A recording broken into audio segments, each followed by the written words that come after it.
こんにちは。今日はアフレコでお送りします。インスタグラムでとか撮影機材の説明をしてほしいっていうリクエストをすごくありがたいことにしていただけたので、今日は私が使っているカメラとレンズのお話です。まずカメラはオリンパス OMD EM1M2 です。これは私が買った2018年5月の時点でオリンパスから発売されているマイクロフォーサーズ比較のミラーレス一眼の中で最上位機種だったので、値段的にはすごく高かったんですけど、これを買う必要は全然ないと思います。それまで私が使っていたカメラはオリンパスペン EPL7 というカメラで、これはオリンパスから出ているミラーレス一眼カメラの中でも比較的手頃な初心者向けと言われているペンシリーズから2014年に発売されたモデルです。今の最新版だと2019年に10が発売されたみたいです。料理だとか旅行中のスナップ撮影みたいな普段の撮影に使うのであれば、このペンシリーズでも全然問題ないと思います。問題ないというのは、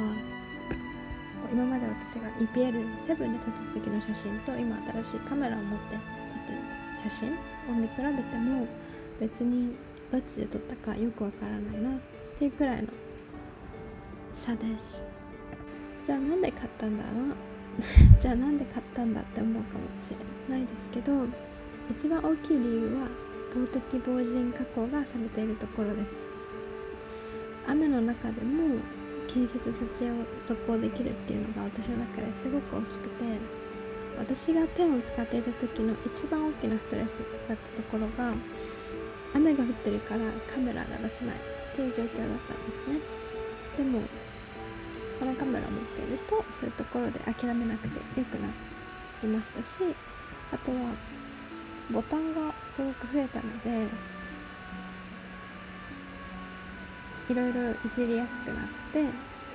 操作性が高くなりました。そういった機能面ですごく撮影が楽になったので、買ったことは全く後悔してないと思いますというかしてないです。次は使っているレンズの話ですね。レンズは今は3つ持っていて、1つが 25mmF1.8 で、もう1つが 45mmF1.8 で、最後に 12mm100mmF4 です。順番に説明していくと、家で料理とかお菓子の撮影をするときはだいたい 45mmF1.8 です。 35mm 換算で 90mm になるので中望遠レンズに当たります。これを食べ物みたいな比較的小さいものに対して少し距離を置いて使うことで、センサーサイズが小さくてあまりボケないオリンパスのマイクロフォーサーズのカメラでも綺麗なボケを作ることができます。あとは中望遠なので画角が狭く見せたい部分だけを切り取るような撮影の仕方ができます。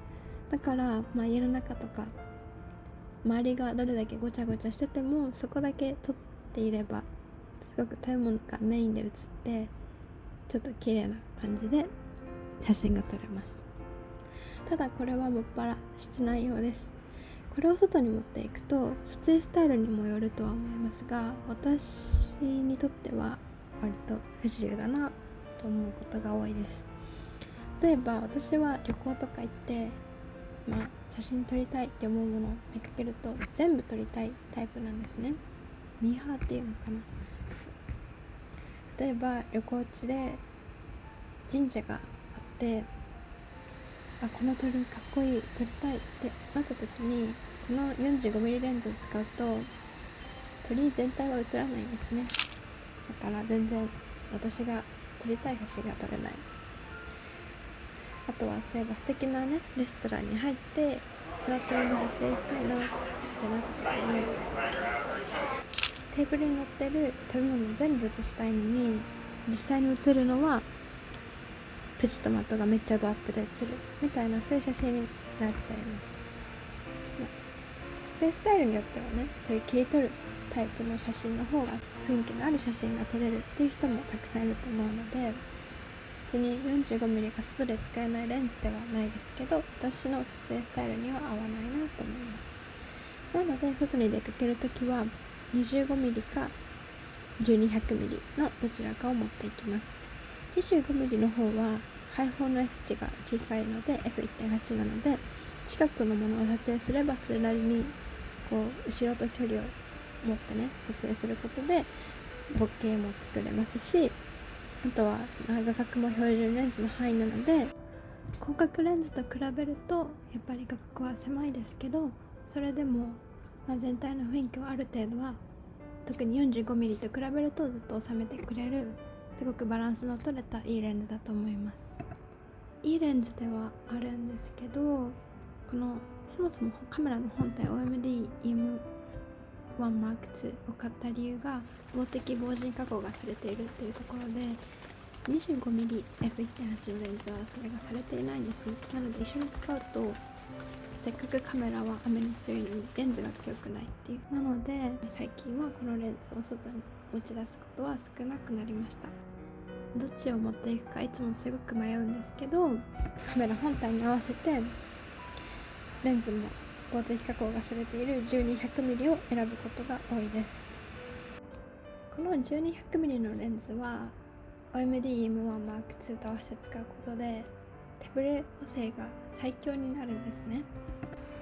旅行とか行くと、夜景もそうですし、こう暗くなってから街歩きしてる時も街並みの写真を撮りたいなっていうことがよくあると思いますけど、手ぶれ補正が強いおかげで三脚を持ってなくても手持ちである程度対応できるっていうのはすごく大きなメリットです。 25mm とか 45mm F1.8 のレンズと比べてボケがねうまく作れないっていうのは、この 1200mm のあまり好きじゃないところですけど、うまく工夫すればそれなりになんとなくぼかすこともできるので、そこら辺を工夫しつつ、あとはこのレンズだからこそ撮れるちょっと広角気味の写真とかはすごく好きです。